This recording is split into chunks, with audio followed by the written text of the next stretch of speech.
Hello, true duelists. My name is Craig Fee, and welcome to the New Card Report, a video I make sometimes when there are too many new cards for the regular update, because I do not have faith in a 40-minute video. Yes, despite two separate 20-minute videos going over almost exclusively new cards from Photon Hypernova, there's still more. But worry not, because this is at long last the last bit of cards from the OCG version of the set. We'll be getting some TCG exclusive ones once we get the set over here, but that'll be a problem for a future me making a future video. So getting into the cards, starting with my favorite for this video, Manticore of Smashing. Love it. A retrain of Manticore of Darkness and a tough looking dude. This new Manticore lets you add either a copy of Fissure or Smashing Ground from your deck to your hand. Yes, that's right. It is support for Smashing Ground and Fissure. I love it. It'll also let you banish a copy of Fissure or Smashing Ground from the graveyard to special summon it from the hand, encouraging you to play more than just one copy of either of the card. Perfect. Absolutely perfect. Is it good in the modern game? Not at the top levels at all. Certainly not. But so what? This seems amazing in a draft setting or just from the pulls of the bulk cards box, and I like it for that. Plus, he's literally smashing the ground. Get it? It's a subtle reference. Not everyone understands the innate intricacies of the artwork going on in this card, and I feel the need to explain them to you and point them out. Next is Choju of the Trillion Hands. That's a lot of hands. Yes, the level 6 monster is in the same vein of cards as Manju and Senju, if the naming convention wasn't an immediate giveaway, but also the fact that it has the exact same stat line. The difference is the level. To make up for it, if this card is summoned, it adds one ritual monster and one ritual spell from the deck to the hand, and is a solid +1. I don't know if that'll make it enough to be used, but as is the case in Yu-Gi-Oh, if it is, it'll almost certainly be abused. But it's okay, it's got a trillion hands to fight off all the greasy sausage links that Yu-Gi-Oh players call their hands. We're also getting Silver-Winged Axari. Axare? You tell me. It's a level 3 with 500 attack and the quick effect to target a face-up monster on the field and then equip itself as an equip spell from either the hand or field to that monster and give it 100 extra attack and defense. Yeah, I don't know. No idea if this is a reference to something that I'm just missing or what, but why only 100 attack and defense? Why would this ever be considered over Moon Mirror Shield? I don't know. I'm dumbfounded. There's no joke here. This thing just fucking sucks. On to the next one. Dimensional Isolatope? Yeah, that sounds right to me. Dimensional Isolatope Varus is a cool-ass name and a level 1 tuner. A series of cards that can finally be made again, now that Hulk is banned in both the OCG and the TCG. This card has an effect that cannot be destroyed by battle by a monster with the same type and or attribute, and can declare a type and attribute once per turn to become that type and attribute until the end of the opponent's turn. Huh. Actually, they could have made this under Hulk. This is dog shit too. Wow, I can't believe it.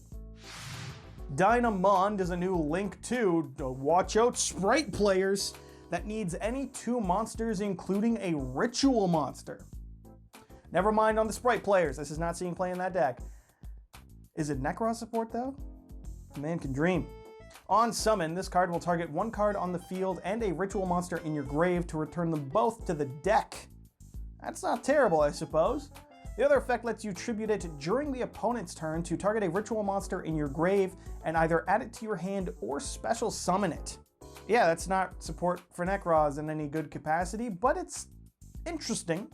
I'm sure it can see some sort of use in some ritual decks, or maybe Necros will tech it in as a one-off means to, return a Brionac to the deck or something. I don't know. Actually, the more I think about it, the less I care for it. It's just a shuffle. It's just a nightmare unicorn, so we'll see. I'm sure, like I said, some ritual deck will abuse this. Not one that I can think of, but I'm sure something will. Weight measuring is a new trap that reads if the opponent controls at least 2 or more monsters than you, it'll make them send monsters to the grave until they only control 1. That does not seem bad to me in any capacity. Simple and to the point. You have monsters? No. Get rid of them. You have monster. Singular. Get that shit off the field. I can't wait for this to get bumped to a secret rare status in the TCG. Red Vinegar Crossing is a continuous trap that you can only control one of. I wonder why that is. I suppose I should read the card to find out. It's because if your opponent controls a card in this set card's column, you can activate it to return all other cards in its column to the hand, and then after that, unoccupied zones in this card's column can't be used. So they don't want you shutting down extra monster zones and all the other fun shenanigans. That's why you can only control one. Seems as annoying as it will be unplayed. I also love that the art is literally just a truck stuck behind a train. That's not a Yu-Gi-Oh card, that's just life. That happened to someone today. It doesn't even matter when you're watching this video. That happened to someone today. Amazing. Threatening or Summonite is a new trap that targets 3 monsters in your grave, and then you select one of the targeted monsters. Yes, that is a distinction. After that, the opponent will decide what happens to the lot. Either you'll summon the one you chose, or you'll summon as many of the other choices as possible. So it's either summon one good card or 2 of the other ones. It was nice of Konami to have this card not be stopped by the likes of DD Crow and similar cards like it, seeing as it's as many as possible. And it's also funny to imagine putting the opponent into a spot of, I get 1 good one or 2 free ones, and then making them deal with the consequences. Reminds me a bit of Pantheism of the Monarchs. Cute, but probably not all that good. A summary of modern trap cards in Yu-Gi-Oh! Meteor Rush Black-White Roid is finally a new card here to end racism. I'm sorry, did I say racism? I meant the duel. Maybe. This quirky character can summon itself from the hand if there have been 5 or more attacks declared this turn. And when it battles, it'll gain 1,000 attack for each attack the turn player declared during the turn in the damage step only. What a sentence. It's like the literal exact opposite of Gorz in every single way. Gorz saved you out of nowhere in the battle phase, whereas this one might kill you out of nowhere in the battle phase. Gorz needed only 1 attack to happen, this needs 5. And Gorz was a meta staple for a point in time, while this will see almost no play whatsoever in any circumstances. Wow. Special note to Konami that the notion that I could attack 5 times and still be like, I need more damage, I'm not winning yet. That is card design. And the last card from Photon Hypernova, Repeated Land Transaction. This one is weird. It targets a face-up field spell, banishes it, and then puts it in the field spell zone of the opponent of whoever originally controlled it. So it'll take their field spell and put it on your field or vice versa. But we're not even done yet. After that, you can take a field spell from the grave of that same opponent, the player who now controls the field spell. You can take a field spell from their graveyard with a different original name and place it in the opposing player's field spell zone. Why? Why would you do that? I don't know. I'm so confused. The first sentence makes you think it's an out to Mystic Mine, and then you read the rest of it and you're like, no, this is just kind of a waste of time, isn't it? I suppose it's decent in like maybe Dream Mirror or Valence if they already have an in-archetype field spell and you want to give them one of each, like give them the other one and then you play the other one. It's so weird, dude. I don't know what the fuck is going on with this card. It almost makes me angry.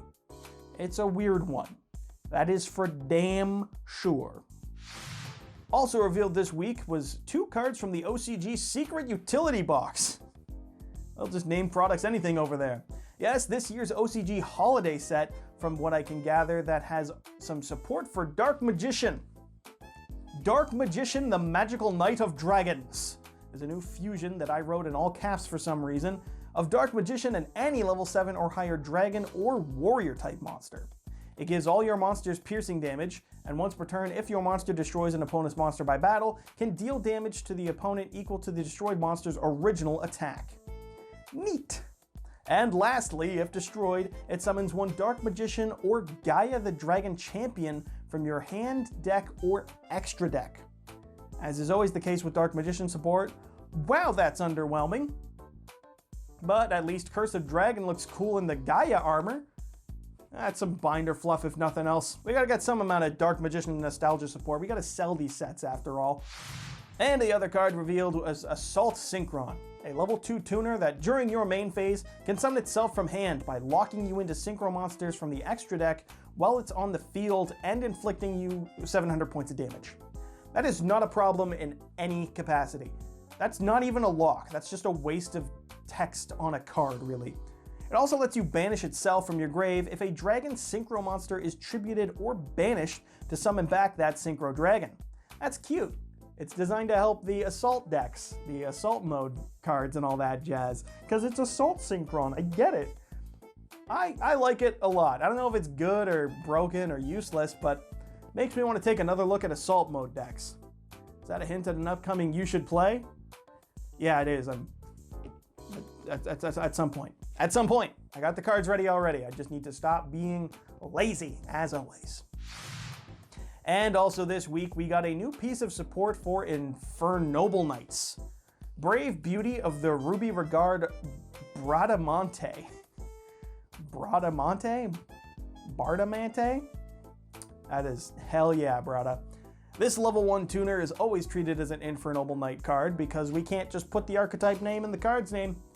It also has the effect that it can discard itself to target a warrior monster you control and equip it with one appropriate equip spell from your deck.